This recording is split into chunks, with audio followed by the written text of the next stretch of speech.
بسم اللہ الرحمن الرحیم۔ محترم ناظرین، السلام علیکم ورحمۃ اللہ وبرکاتہ۔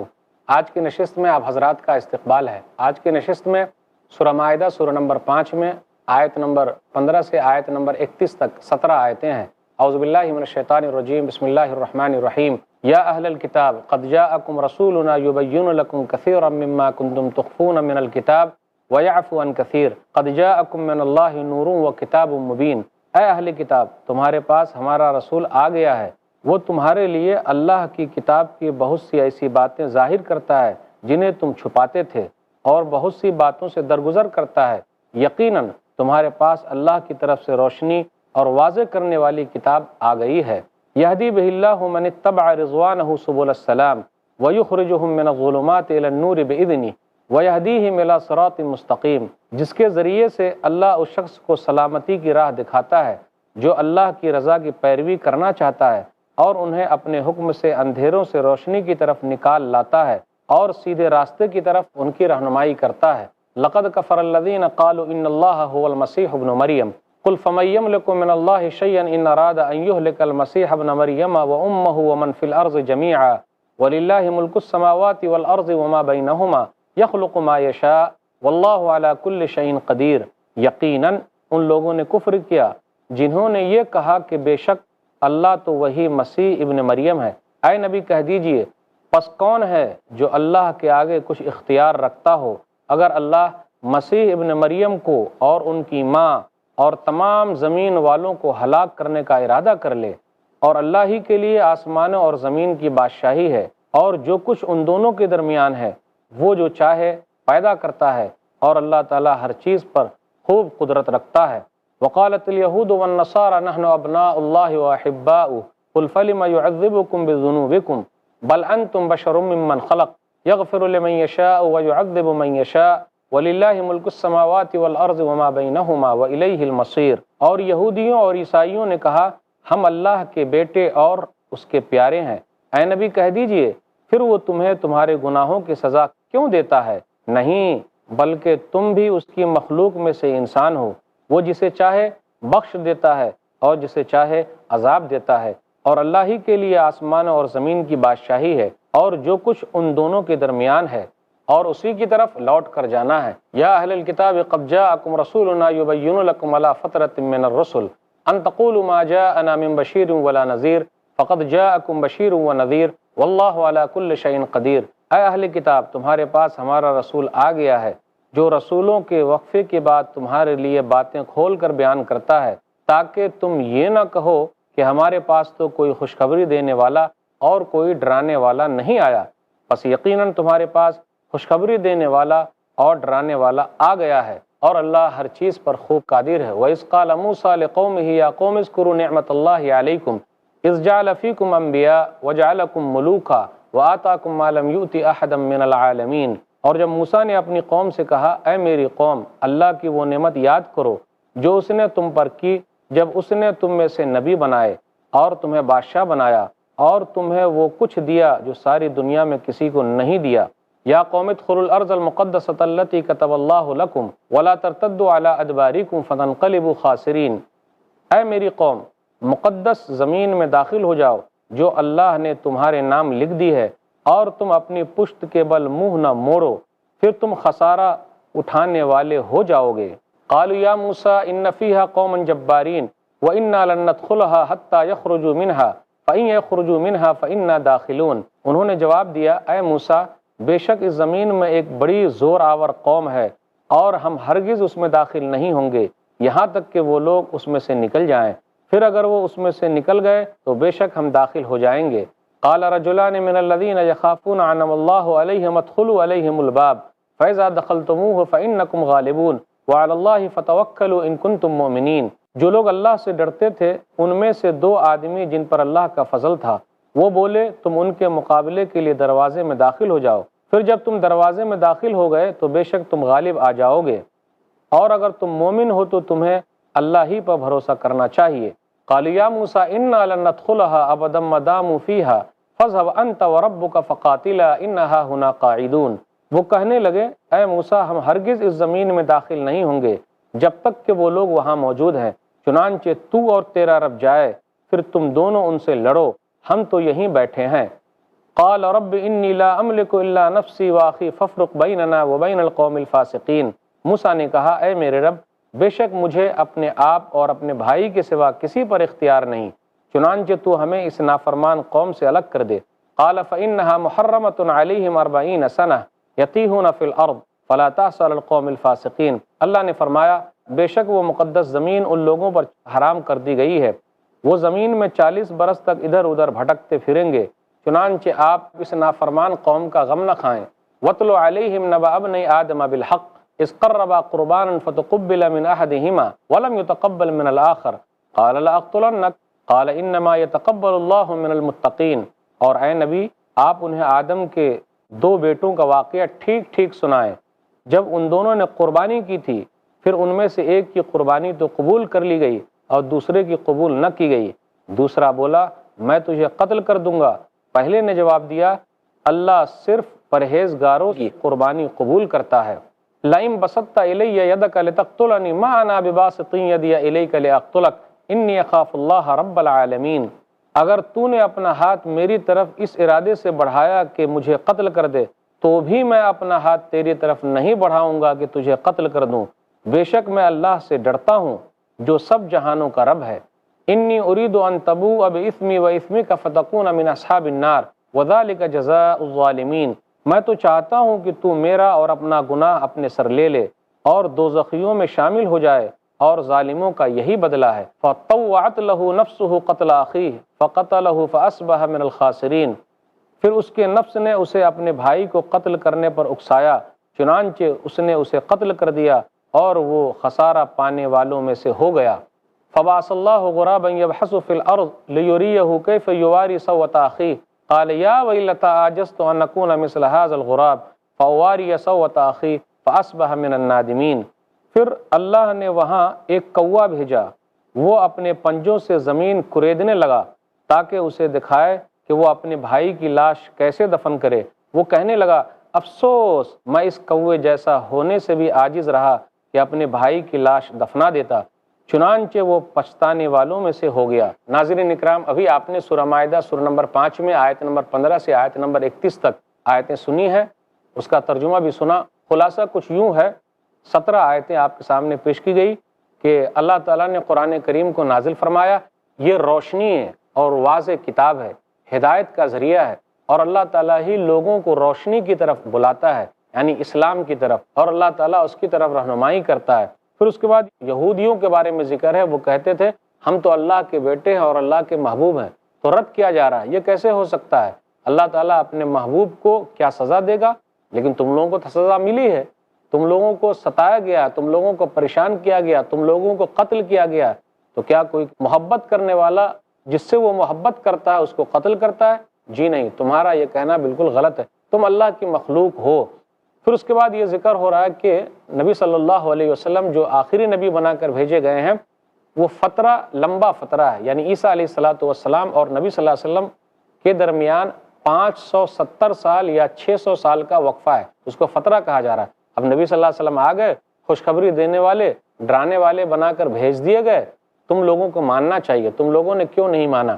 اس کے بعد موسیٰ علیہ السلام نے اپنی قوم کو بتایا، اللہ کی نعمتیں یاد دلائی کہ اللہ تعالیٰ نے تم لوگوں پر بہت ساری نعمتیں کی ہے، اور اللہ تعالیٰ نے تم لوگوں کو بادشاہ بنایا، اللہ تعالیٰ نے تمہیں میں سے انبیاء اور رسول بھیجے، اور تمہارے زمانے کے لوگوں پر اللہ تعالیٰ نے تم لوگوں کو فضیلت دی۔ کتنا بڑا مقام ہے تم لوگوں کا، کتنا بڑا مرتبہ ہے، ذرا غور تو کرو۔ پھر کہا گیا کہ مقدس سرزمین میں یعنی بیت المقدس میں تم لوگ داخل ہو جاؤ، یہ کہتے ہوئے کہ اللہ تو معاف فرمائے، اور سجدے کے بل داخل ہو جاؤ، لیکن ان لوگوں نے بات نہیں مانی۔ اب وہاں جانا تھا ان کو، لیکن وہ لوگ اس پر تیار نہیں ہوئے، کیونکہ یہ لوگ چلے گئے تھے یوسف علیہ السلام کے زمانے میں مصر چلے گئے، پھر موسیٰ علیہ السلام نے ان لوگوں کو نجات دلائی فرعون سے، اور اس کے بعد دوبارہ اب ان لوگوں کو بیت المقدس میں آنا ہے، فلسطین آنا ہے، لیکن وہاں ایک قوم تھی جو طاقتور تھی، عمالقہ قوم، اس سے لڑنے کے لیے کہا گیا، تو ان لوگوں نے کہا کہ نہیں، آپ لڑیے، آپ کا رب لڑے، وہ لوگ بہت طاقتور ہیں، ہم لڑ نہیں سکتے۔ تو اس وقت موسیٰ علیہ السلام نے افسوس کرتے ہوئے کہا تھا، اللہ میں تو صرف اپنے نفس کا مالک ہوں اور اپنے بھائی کے نفس کا مالک ہوں، میرے اور اس قوم کے درمیان جدائی پیدا کر دے۔ تو اللہ تعالیٰ نے تسلی دی اور کہا فاسق قوم پر آپ افسوس نہ کریں۔ پھر اس کے بعد آدم علیہ السلام کے دونوں بیٹوں کا تذکرہ ہے، حابیل اور قابیل کا، کہ ایک کی قربانی اللہ نے قبول فرمائی اور دوسرے کی قربانی قبول نہیں ہوئی۔ تو قابیل، اس کے اندر قاف آیا ہے، یاد رکھنے کے لیے بڑا اچھا ہے۔ قابیل قاتل یعنی قتل کرنے والا قابیل ہے، اور جو بیچارہ مارا گیا وہ حابیل۔ تو حسد، دشمنی، عداوت، کینہ، کپٹ، اس کا تذکرہ چلا آ رہا ہے۔ کس طریقے سے اس واقعے کے اندر یہ بتانا ہے، حسد اور جلن کی وجہ سے کس طریقے سے مرڈر ہو گیا، قتل ہو گیا، ایک بھائی نے اپنے بھائی کو مار ڈالا۔ تو یہ مختصر سا خلاصہ تھا۔ اب تفسیر کے اندر ہم آتے ہیں، آیت نمبر 15 اور 16، اس کے اوپر غور کیجئے۔ یا اہل الکتاب قد جاءکم رسولنا یبین لکم کثیرا مما کنتم تخفون من الکتاب، اے اہل کتاب تمہارے پاس ہمارے رسول آ گئے، تم جو کچھ چھپاتے ہو وہ بیان کر رہے ہیں، ہمارے رسول بیان کر رہے ہیں، یعنی نبی صلی اللہ علیہ وسلم بیان کر رہے ہیں، تم لوگ چھپاتے کیا ہو؟ آخر وہ لوگ چھپاتے کیا تھے؟ یعنی نبی صلی اللہ علیہ وسلم کی نشانی ان کی کتابوں میں موجود تھی، اس کو وہ لوگ چھپاتے تھے۔ اسی طریقے سے ان لوگوں نے رجم کو چھپایا، یعنی جس نے زنا کیا اور شادی شدہ ہے تو اس کو رجم کرنا ہے، پتھر مار مار کے ہلاک کرنا ہے، اس چیز کو ان لوگوں نے چھپایا۔ آئیے ایک حدیث پر غور کر لیتے ہیں۔ صحیح مسلم کتاب الحدود کتاب نمبر 29 حدیث نمبر 1699، عبداللہ بن عمر رضی اللہ تعالیٰ عنہ کہتے ہیں کہ رسول اللہ صلی اللہ علیہ وسلم کے پاس ایک یہودی مرد کو اور ایک یہودی عورت کو لایا گیا، قد زنایا، ان دونوں نے زنا کیا تھا۔ فانطلق رسول اللہ صلی اللہ علیہ وسلم حتی جاء یہود فقال ما تجدون فی التوراة علی من زنا قال نسود وجوہہما ونحملہما ونخالف بین وجوہہما ویطاف بہما قال فاتوا بالتوراة ان کنتم صادقین فجاءوا بها فقرؤوها حتى اذا مروا بآیت الرجم وضع الفتى الذي يقرأ يده على آية الرجم وقرأ ما بين يديها وما وراءها فقال له عبد الله بن سلام وهو مع رسول الله صلى الله عليه وسلم مره فليرفع يده فرفعها فإذا تحتها آية الرجم فأمر بهما رسول الله صلی اللہ علیہ وسلم فرجما۔ اس حدیث کا ترجمہ یہ ہے کہ عبداللہ بن عمر رضی اللہ تعالیٰ عنہ کہتے ہیں کہ نبی صلی اللہ علیہ وسلم کے پاس زنا کرنے والے یہودی مرد اور عورت کو لایا گیا۔ نبی صلی اللہ علیہ وسلم یہودیوں کے پاس گئے اور کہا توریت کے اندر زنا کرنے والوں کی سزا کیا ہے؟ ان لوگوں نے کہا سزا یہ ہے کہ ہم ان کے چہرے کو کالا کر دیں، سزا یہ ہے کہ ہم ان کو گدھے پر بیٹھا کر پورے شہر میں گھمائیں، اس کو رسوا کریں، بس توریت کے اندر یہی ملتا ہے۔ تو نبی صلی اللہ علیہ وسلم نے فرمایا توریت لے کے آ جاؤ، فاتوا بالتوراۃ ان کنتم صادقین، تم توریت لے کر آؤ اگر تم اپنی بات میں سچے ہو۔ فجاؤ، تو وہ لوگ لے کر آئے اور پڑھا۔ جب رجم کی آیت پر پہنچے تو ایک نوجوان نے وہاں پر اپنا ہاتھ رکھ دیا، آگے پیچھے کا پڑھ دیا اور رجم والی آیت پر اپنا ہاتھ رکھ دیا۔ تو عبداللہ بن سلام رضی اللہ تعالیٰ عنہ جو نبی صلی اللہ علیہ وسلم کے ساتھ تھے کہا مرہو فلیرفع یدہ، آپ صلی اللہ علیہ وسلم ان کو حکم دیجئے تاکہ وہ اپنے ہاتھ کو اٹھائے۔ تو اس نے جب اپنے ہاتھ کو اٹھایا تو اس کے نیچے رجم والی آیت تھی۔ تو نبی صلی اللہ علیہ وسلم نے ان دونوں کو، مرد اور عورت کو، رجم کرنے کا حکم دیا۔ آیت نمبر 15 اور 16، قد جاءکم من اللہ نور و کتاب مبین یہدی بہ اللہ، نور و کتاب مبین یہدی بہ اللہ، نور اور کتاب مبین، واضح کتاب اور روشنی، ان دونوں سے مراد قرآن کریم ہے۔ بیچ میں واو کیوں آیا ہے؟ یہ واو تفسیری ہے، یہ واو عطف ہے، تفسیری ہے۔ مثال کے طور پر یعنی بیان کرنے کے لیے، روشنی یعنی واضح کتاب، تفسیر بیان کرنے کے لیے بیچ میں واو آیا ہے، اور عربی عبارت میں ایسا ہوتا ہے، یہ خوبصورتی کے لیے ہے، کیونکہ اس کے آگے والی جو آیت ہے اس آیت سے پتہ چلتا ہے کہ نور اور کتاب مبین دونوں ایک ہی ہے، الگ الگ نہیں ہے۔ ورنہ آگے والی آیت جو ہے آیت نمبر 16، کیونکہ کچھ لوگوں کو یہ آیت سمجھنے میں غلط فہمی ہو گئی ہے، آیت کو سمجھ نہیں پا رہے ہیں، اس لیے ان لوگوں نے نور کو اور کتاب مبین کو الگ الگ مانا ہے۔ آگے آیا یہدی بہ اللہ، اللہ اس کے ذریعے سے ہدایت دیتا ہے۔ اگر نور اور کتاب مبین الگ الگ ہوتے تو لکھا ہوا رہتا یہدی بہما، ہو ہی عربی میں ایک کے لیے آتا ہے، اور دو کے لیے بولنا ہو تو ہما۔ تو نور اور کتاب مبین الگ الگ ہوتے تو وہاں لکھا ہوا ہوتا ہما، اس لیے جن کو بھی غلط فہمی ہو گئی ہے کہ نور سے مراد کچھ اور ہے، روشنی سے مراد کچھ اور ہے، اور واضح کتاب سے مراد کچھ اور ہے، دونوں الگ الگ ہیں، تو یہ صحیح نہیں ہے۔ اگر دونوں الگ الگ ہوتے تو یہاں ہوتا یہدی بہما، اللہ ان دونوں کے ذریعے سے ہدایت دیتا ہے۔ آئیے چند آیتوں پر غور کریں گے تو پتہ چلے گا کہ نور سے مراد قرآن کریم میں قرآن ہی ہے۔ جیسے سورہ نساء سورہ نمبر 4 آیت نمبر 174، یا ایھا الناس قد جاءکم برہان من ربکم وانزلنا الیکم نورا مبینا، اے لوگو تمہارے پاس تمہارے رب کی طرف سے برہان آ چکا، یعنی قرآن کریم، وانزلنا الیکم نورا مبینا، اور ہم نے تمہاری طرف واضح روشنی اتاری ہے۔ تو یہاں نور سے مراد قرآن کریم ہے۔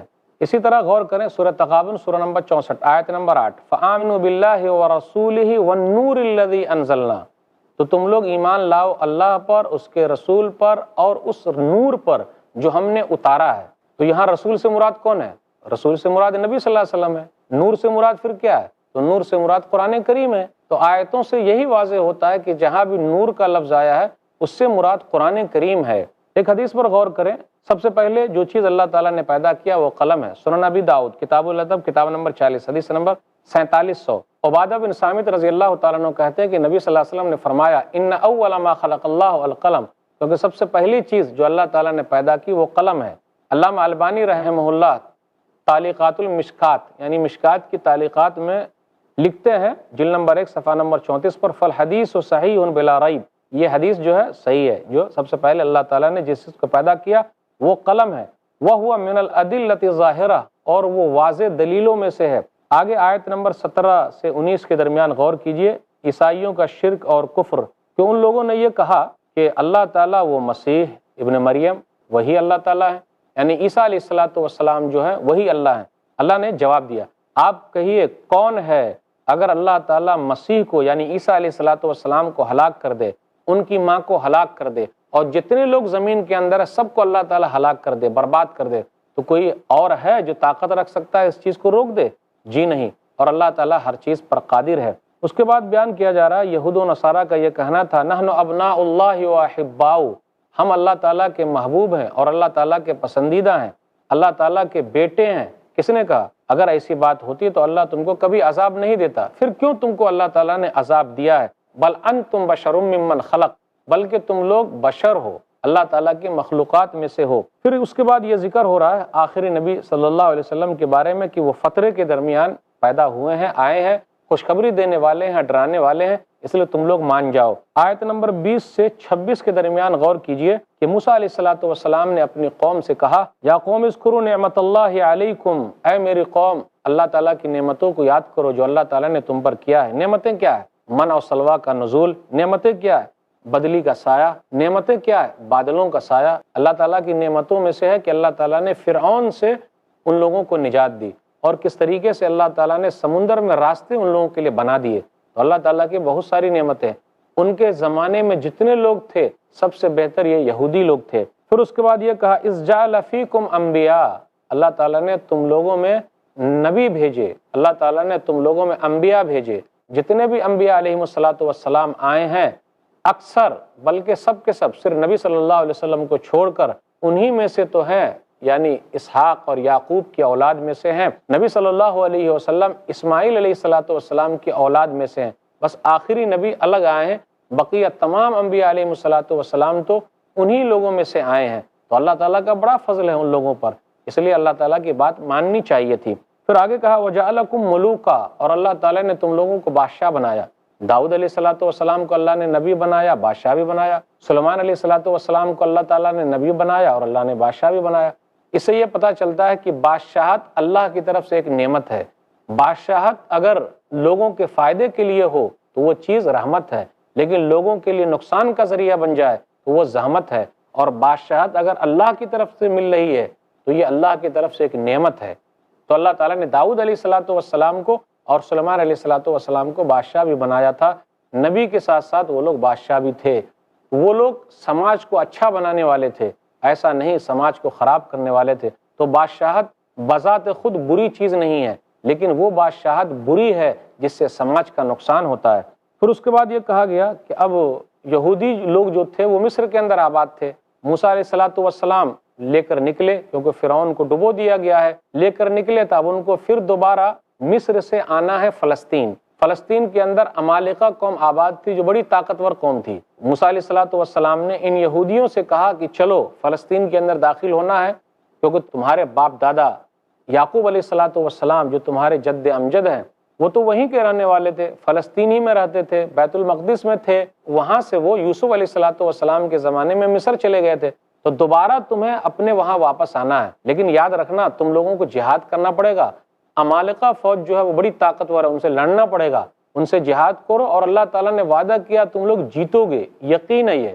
وہ لوگوں نے نبی کی بھی بات نہیں مانی اور اللہ تعالیٰ کے وعدے پر بھی یقین نہیں کیا کہ اللہ تعالیٰ ہم لوگوں کو جیت دے دے گا، اس لیے ان لوگوں نے کہا فَاذْهَبْ أَنْتَ وَرَبُّكَ فَقَاتِلَا إِنَّهَا هُنَا قَاعِدُونَ، کہا آپ لڑیے، آپ کا رب لڑے، ہم تو یہیں بیٹھے رہیں گے، ہم دیکھتے رہیں گے۔ ان کے اندر ہمت نہیں تھی، وہ لوگ بیٹھے رہے۔ اس کے مقابلے میں صحابہ کرام کی فضیلت ایک حدیث کے اندر آئی ہے کہ جب نبی صلی اللہ علیہ وسلم نے ان کو جہاں بھی بلایا اور نبی صلی اللہ علیہ وسلم نے حکم دیا تو وہ اللہ کی بات مانتے ہوئے اور رسول اللہ صلی اللہ علیہ وسلم کی بات مانتے ہوئے آگے بڑھے۔ آئیے غور کریں، غزوہ بدر پہلی جنگ ہے، کیا حالت ہے، صحابہ کرام نے کس بہادری کا مظاہرہ کیا۔